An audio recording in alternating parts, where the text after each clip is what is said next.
Hello students, फिर से मैं विकास आर्या आप सभी के सामने एक नए इंग्लिश टॉपिक के साथ आ चुका हूं। आज हम लोग क्लास 12 का बुक रेनबो पार्ट 2 है, इसका लेसन 2 हम लोग आज पढ़ने वाले हैं। इस चैप्टर का नाम है Bharat is my home. Chapter का नाम है भारत इज माई होम, जो कि जाकिर हुसैन के द्वारा लिखा गया है। डॉक्टर जाकिर हुसैन, जो कि हमारे भारत के 3य राष्ट्रपति थे। इस विषय में विशेष चर्चा होगी। पहले हम लोग इनके थोड़े से इंट्रोडक्शन को पढ़ेंगे। मैं इनका थोड़ा डिटेल दे देता हूं आपको। प्यारे बच्चों, आप मेरे चैनल को सब्सक्राइब कीजिए और इसके बगल में जो बेल आइकन है उसको क्लिक कर दीजिए, ताकि मेरे वीडियो का नोटिफिकेशन आपके पास जल्द से जल्द आ सके। हो सके तो मेरे वीडियो को लाइक और ज्यादा से ज्यादा शेयर भी कीजिए। तो इनका date of birth, DOB date of birth इनका है 8 फरवरी 1897। 8 फरवरी 1897 में इनका जन्म हुआ था। बर्थ प्लेस इनका है हैदराबाद इंडिया में इनका जन्म हुआ था। इनका डेथ हुआ है 3 मई 1969 में। 3 मई 1969 में इनका डेथ हुआ था। डेथ प्लेस है न्यू दिल्ली इंडिया। डेथ इनका न्यू दिल्ली इंडिया में हुआ था। प्रोफेशन, यह एक बहुत ही फेमस पॉलिटिशियन रहे हैं। अगर अवार्ड की बात करें तो डॉक्टर जाकिर हुसैन को इंडिया के बहुत ही सम्मानित अवार्ड्स दिए गए हैं, जिनमें से पहला है भारत रत्न। इन्हें भारत रत्न का अवार्ड दिया गया था 1963 में। दूसरा इन्हें मिला है पद्म विभूषण अवार्ड। पद्म विभूषण अवार्ड इन्हें 1954 में मिला था। अब मैं आपसे एक क्वेश्चन पूछने वाला हूं कि क्या आपको पता है कि जो हमारे भारत रत्न अवार्ड है, पद्म विभूषण अवार्ड है, पद्म भूषण है, पद्मश्री है, ये सारे अवार्ड्स इंडिया में किस ईयर से दिए जा रहे हैं? क्या आपको ये बात पता है? अगर आप नहीं जानते हैं तो जानिए कि ये अवार्ड्स जो है 1954 यानी कि 1954 ईस्वी से दिए जा रहे हैं। और आप देख सकते हैं कि पद्म विभूषण अवार्ड डॉक्टर जाकिर हुसैन को 1954 में मिला है। मींस पद्म विभूषण अवार्ड सबसे पहले जाकिर हुसैन को मिला था। इनके साथ 5 और लोग भी थे, लेकिन यह उनमें से एक थे जो कि सबसे पहले जो है इन्हें पद्म विभूषण अवार्ड मिला। और भारत रत्न इन्हें 1963 को मिला। तो आपके मन में एक क्वेश्चन आएगा कि भारत रत्न कब से शुरू हुआ है और सबसे पहले किनको दिया गया? तो भारत रत्न भी 1954 में ही शुरू हुआ है। और यह सबसे पहले डॉक्टर सर्वपल्ली राधाकृष्णन, जिनके नाम पर हम टीचर्स डे मनाते हैं, उन्हें दिया गया था। वो हमारे भारत के प्रथम उपराष्ट्रपति और 2य राष्ट्रपति भी थे। अब मैं डॉक्टर जाकिर हुसैन जी की बात करूं तो यह भारत के बहुत ही ग्रेट पर्सनालिटी रहे हैं। इनके बारे में आपको जानना चाहिए, बिल्कुल जानना चाहिए। यह जो है हमारे इंडिया के 3rd प्रेसिडेंट रहे हैं। 3rd president of India. यह भारत के 3य प्रेसिडेंट थे। और जानिए, यह भारत के 2य वाइस प्रेसिडेंट थे। 2nd vice president of India.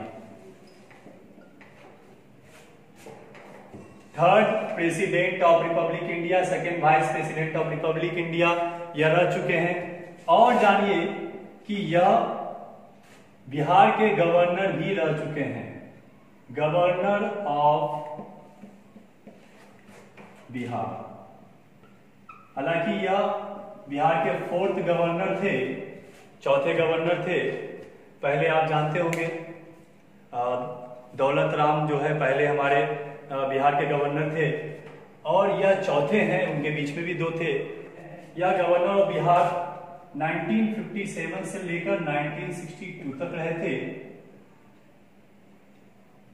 उसके बाद यह second vice president of India बने थे। यह 1962 से लेकर 1967 तक रहे थे। उसके बाद यह थर्ड प्रेसिडेंट ऑफ इंडिया भी बने, जो कि 1967 से 1969 तक रहे थे, क्योंकि 1969 में इनकी डेथ हो जाती है ना। तो यह भारत के 3 बड़े बड़े सम्मानित पोस्ट पर रह चुके हैं। एक बहुत ही आपको इंटरेस्टिंग फैक्ट बताने जा रहा हूं, जो कि आपको जानना चाहिए। कौन बनेगा करोड़पति, आप लोग जरूर नाम सुनेंगे और देखते भी होंगे।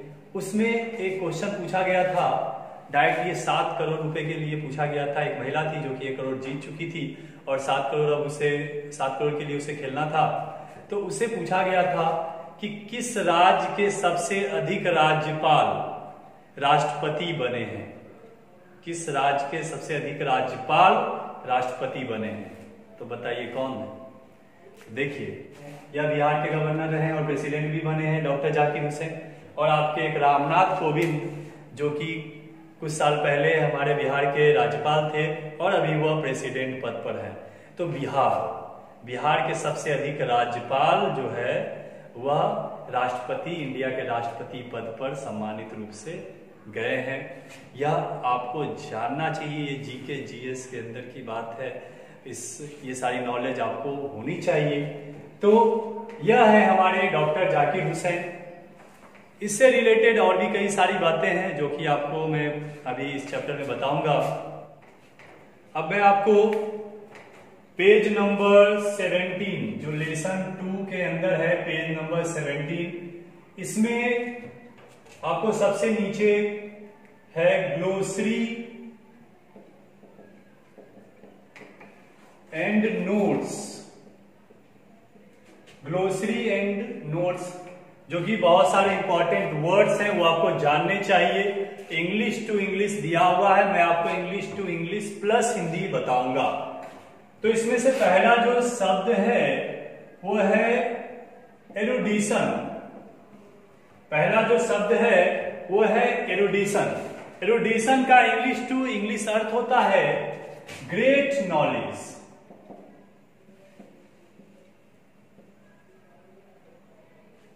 एरुडिशन का इंग्लिश टू इंग्लिश अर्थ होता है ग्रेट नॉलेज, जिसकी हिंदी होती है व्यापक ज्ञान। व्यापक ज्ञान, आप इसे दूसरे शब्द में बोल सकते हैं विद्वता। विद्वता भी आप इसे कह सकते हैं। दूसरा शब्द है सीज्ड। सीज्ड या सीज से बना है सीज्ड, जिसकी इंग्लिश टू इंग्लिश शब्द होगी स्टॉप। इसकी हिंदी होगी बंद करना। बंद करना, या हम कह सकते हैं अंत करना। यह जो है English to English plus Hindi. Next है हमारा चैंपियन। चैंपियन, चैंपियन यहां हमारा वर्ब के रूप में ये बोल रहा है यूज करने। चैंपियन के 2 रूप हैं, यह वर्ब भी के रूप में भी यूज होता है और नाउन के रूप में भी यूज होता है। यहां बोला जा रहा है कि वर्ब के रूप में यूज करो, तो यहां पे इसका इंग्लिश टू इंग्लिश अर्थ हो जाएगा सपोर्ट। जब आप वर्ब के रूप में चैंपियन को यूज कीजिएगा तो इसका मतलब सपोर्ट मीन्स समर्थन करना, तब हो जाएगा समर्थन करना। और अगर आप इसे नाउन के रूप में यूज करते हैं तो इसकी इंग्लिश टू इंग्लिश हो जाएगा सुपीरियर। सुपीरियर मीन्स सर्वोत्तम। सुपीरियर मीन्स सर्वोत्तम, है ना। तो चैंपियन के 2 रूप हैं, वर्ब भी है नाउन भी है। यहाँ वर्ब के रूप में इसको यूज करने बोला गया था, तो मैंने आपको वर्ब के रूप में बताया, और एक्स्ट्रा मैंने आपको नाउन के रूप में भी इसको बताया। नेक्स्ट आपका शब्द है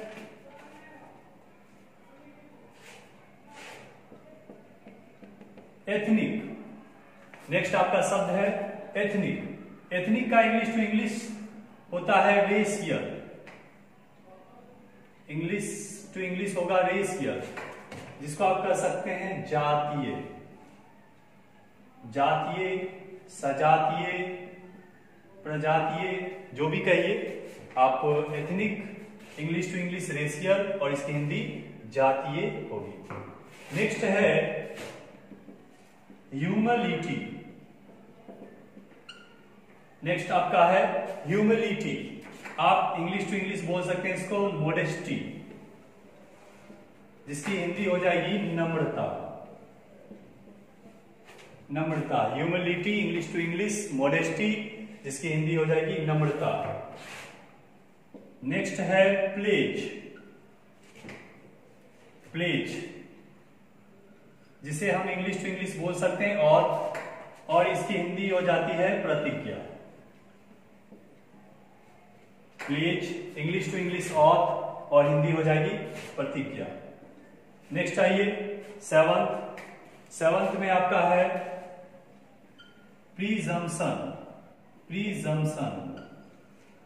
नेक्स्ट है प्रीजम्पशन। प्रीजम्पशन का अर्थ होता है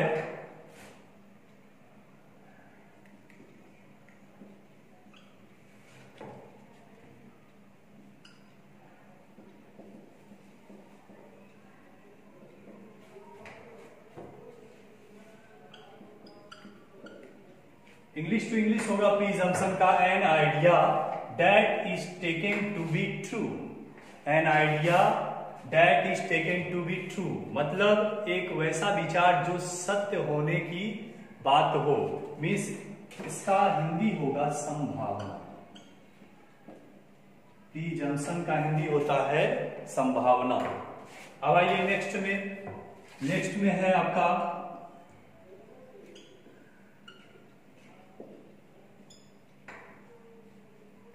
इंडिव्योर। नेक्स्ट है आपका इंडिव्योर, ENDEAVOUR, इंडिव्योर। इंडिव्योर मीन्स होता है आपका इंग्लिश टू इंग्लिश होगा earnest attempt. Earnest attempt. Endeavour की इंग्लिश टू इंग्लिश होगी अर्नेस्ट अटेम्प्ट, जिसका हिंदी होगा प्रयत्न करना। इसकी हिंदी हो जाएगी प्रयत्न करना। इसकी हिंदी होगी प्रयत्न करना। नेक्स्ट हमारा है नंबर 9 में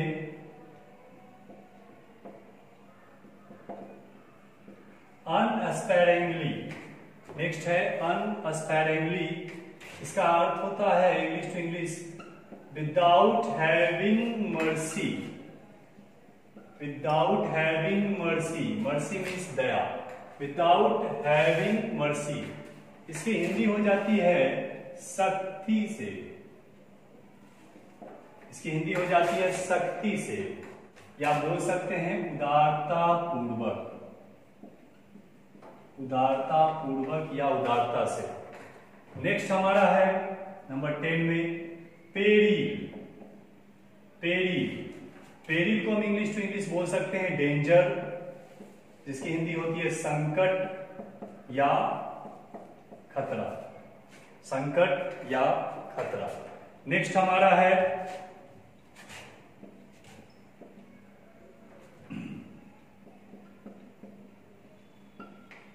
approximation.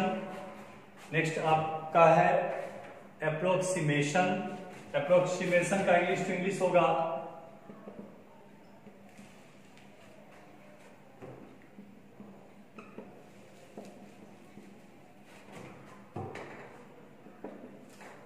Coming near but not exactly.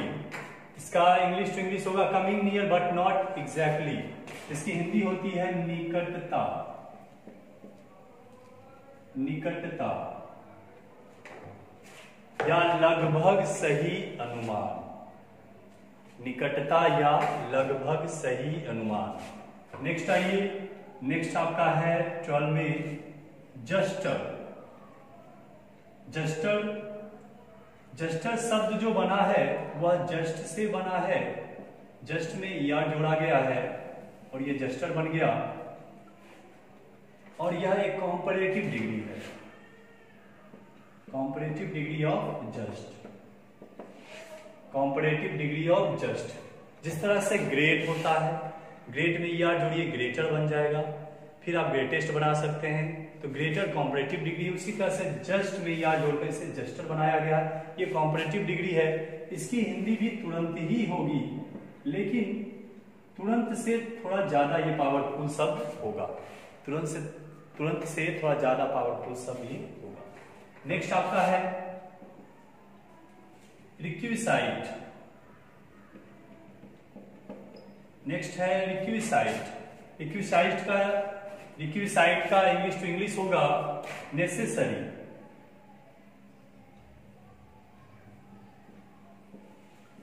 Necessary means आवश्यकता या जरूरी, आवश्यकता या जरूरी। इस तरह से मैंने आपको आज फिर एक नया चीज पढ़ाया है ना। लेसन 2 में आपको मैंने वर्ड्स करवाए, उसको English to English plus Hindi करवाया है ना। अगर आपके पास शब्दों का स्टॉक होगा, अगर आपके पास शब्द अधिक होंगे तो इंग्लिश आपकी इजी होगी, और ये सारी चीज आनी चाहिए। ये एग्जाम में भी किसी ना किसी प्रकार से पूछे जाते हैं, क्योंकि वर्ड प्रॉब्लम्स भी पूछे जाते हैं, वर्ड मीनिंग भी एग्जामिनेशन में पूछे जाते हैं आपके, है ना। तो ये सारी चीजें आपको आनी चाहिए ताकि आप एग्जाम में अच्छे से अच्छे मार्क्स ला सके, प्लस आपकी इंग्लिश जो है और बेहतर होती चली जाए। तो ऐसा करते हैं, आज के लिए यहाँ रहने देते हैं, और नेक्स्ट चैप्टर फिर नेक्स्ट टॉपिक फिर मैं आपको बताऊंगा। लेसन 2 से और भी बहुत सारी बातें मुझे पढ़ानी है, जो कि मैं पार्ट 2 का एक वीडियो लेकर आऊंगा लेसन 2 में। उसमें मैं आपको मैच द फॉलोइंग और fill in the blanks means examination से रिलेटेड क्वेश्चन जो भी होने चाहिए वो सारा कुछ मैं आपको बताऊंगा। तो आप ध्यान रखिएगा कि इसका पार्ट 2 भी आपको पढ़ना है।